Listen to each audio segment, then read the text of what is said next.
السلام علیکم، امید کرتا ہوں آپ لوگ اچھے ہوں گے۔ آج ہم لے کر آئے ہیں آپ کے سامنے بہت ہی ایک گند بھری کتاب، بریلوی دھرم کے نبی احمد رضا کا عقیدہ حضور صلی اللہ علیہ وسلم کے والدین جہنم میں ہیں۔ ان کتابوں میں صاف طور پہ لکھا ہے۔ ہم نے واضح آپ کے سامنے یہ چیز اس لیے رکھی ہے، ایک کتابوں میں نہیں، یہ جبکہ ایک دو تین کتابیں یا دو کتابیں لگی ہوئی ہیں، اور بھی کتابوں میں ان کے یہاں لکھا ہوا ہے، ٹھیک ہے۔ اور جو دوسری کتاب ہے یہ بلغرامی، واحد بلغرامیوں کی کتاب، یہ دوسری احمد رضا خان صاحب کی ہے۔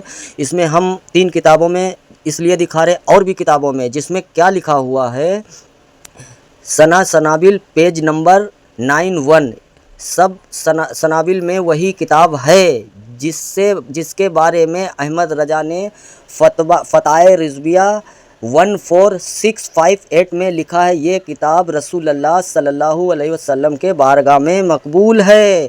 یہ وہی فتنہ پیج ہے جو خود اندر سے پیارے نبی کے والدین کو کافر اور جہنمی بنا رہے ہیں، اور اپنے ہی جاہل بریلوی امت کو دوسرے کے بارے میں گستاخ بتا رہے ہیں، تاکہ اس امت یہ سمجھ ہمارے نبی ہمارے احمد رضا ہیں۔ یہ کیونکہ اسی کتاب میں چشتی رسول اللہ لکھا ہے، ٹھیک ہے، اسی کتاب میں چشتی رسول اللہ کا حوالہ دیا ہوا ہے، رسول اللہ کی بارگاہ میں یہ کتاب مقبول ہے۔ پھر دوسری جگہ پہ چلتے ہیں، سمجھتے ہیں بریلی بھی مانتے ہیں کہ وہ حنفی مقلد بریلوی۔ اب دیکھیے فقہ الاکبر یہ پتلی سی کتاب ہے جس کے اندر حضرت ابو حنیفہ صاحب کی یہ کتاب ہے، ٹھیک ہے، پیج نمبر 52، جس پہ بریلی مانتے ہیں کہ یہ ابو حنیفہ رحمہ اللہ کی تالیف ہے، جس کتاب میں بھی پیارے نبی محمد صلی اللہ علیہ وسلم کے والدین کو کافر کہا ہے۔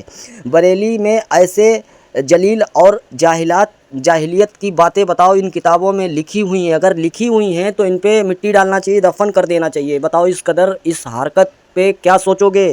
جبکہ قرآن میں نبی کریم صلی اللہ علیہ وسلم کیا قرآن کیا فرما رہی ہے؟ قرآن کا میں آپ کو حوالہ اس سے پہلے میں نے دیا تھا، ٹھیک ہے، قرآن کا حوالہ میں نے اس سے پہلے آپ کو دیا تھا۔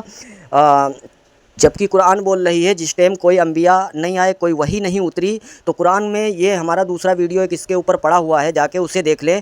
تو اللہ فرماتا ہے قرآن میں کہ جس وقت کوئی ہم نے رسول نہیں بھیجا اور کسی کے پاس ہدایت کی کوئی چیز نہیں آئی تو وہ کوئی گنہگار نہیں، وہ جنتی ہے۔ یہ بات اس ٹائم کی ہے جس وقت عیسیٰ علیہ السلام کا دور مٹ چکا تھا، لوگ کفر کرنے لگے تھے، جیسے کرسچن بن چکے تھے، تو عیسیٰ علیہ السلام کے بتائے ہوئے طریقے پہ نہیں چلے تھے۔ تو پھر اس دور کے بعد پھر ہمارے نبی کریم صلی اللہ علیہ وسلم تشریف لائے تھے اس دنیا میں، تو اس ٹائم بیچ میں تو جہاں پر اسلام نہیں پہنچا یا توحید کی باتیں نہیں پہنچی تو وہاں پر کوئی جہنمی نہیں ہے، قرآن بول رہی ہے، مگر ان کتابوں میں اتنا کفر لکھا ہوا ہے۔ ہمارا بس یہ کہنا ہے ہمارے احمد رضا خان صاحب سے کوئی نہیں ہے، میں ان کی کوئی گستاخی نہیں کر رہا ہوں۔ پیارے بھائی، تم بہابڑا بہابی، ان کے گھر پہ جانا نہیں، ان کے گھر کا کھانا باتھ روم کی طرح ہے، نعوذ باللہ، ایسا آپ لوگ بولتے ہو۔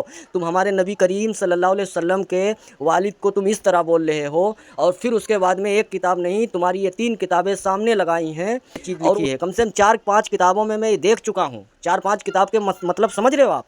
ایک حوالہ دیتے ہی چلے گئے بھائی۔ تو ہمارا کسی سے دشمنی نہیں، ہم سچائی یہ دکھا رہے ہیں، بریلوی ہمارے جو بھائی ہیں، کہ دیکھو تمہارا دھرم ہی الگ ہے، تمہارا فرقہ ہی الگ ہے، آپ نکلو توحید پرست بنو، ایک اللہ کو ماننے والے بنو، نبی جو بتا کر گئے اس راستے کو اختیار کرو۔ کیا بتا کے گئے ہم کو اور ہمارے صحابہ کو؟ جس نے یعنی قرآن کو جس نے پکڑا وہ ہدایت پہ رہے گا، اور جس نے صحابہ کی سنت پکڑی، صحابہ میں اہل بیت بھی آتے ہیں۔ تو ہمارے نبی بخاری میں کیا بتائے کہ ہم ایک مسلم ہیں جو ابراہیم دین جو اللہ قرآن میں فرمایا اس دین پر ہیں۔ ہمارے نبی نے بتایا کہ ہم ایک گروہ ہیں، کوئی فرقہ نہیں، فرقوں پر لعنت ہے۔ اور اس کے بعد میں بولے فرقے بنیں گے، تم کو فرقوں میں جانا نہیں ہے۔ لوگ مولوی بولتے ہیں کہ فرقے تو بنیں گے، نبی نے بتایا تھا، نبی نے یہ بھی تو بتایا تھا رام کھوروں کہ فرقے بنیں گے مگر تم کو فرقوں میں جانا نہیں ہے۔ اور پھر نبی صلی اللہ علیہ وسلم وہیں پر بخاری میں پھر فرمایا کہ ایک جماعت ہوئے گی، وہ گروہ ہوئے گی، وہ سب کی مسجدوں میں نماز پڑھے گی اور اپنے آپ کو مسلم بتائے گی۔ تو اللہ کا شکر ہے ہم ایک مسلم ہیں اور تم ایک فرقہ ہو، جو تمہاری ان کتابوں میں یہ گند بھرا ہوا ہے۔ ہماری نبی کی اور قرآن مجید کم تھی، 6 حدیثیں ہیں جس میں دین آسان ہے، تمہارے لوگوں نے دین مشکل کیا اور خرافات لکھا۔ پھر ملتے ہیں ناظرین ایک نئی ویڈیو کے ساتھ میں۔ السلام علیکم۔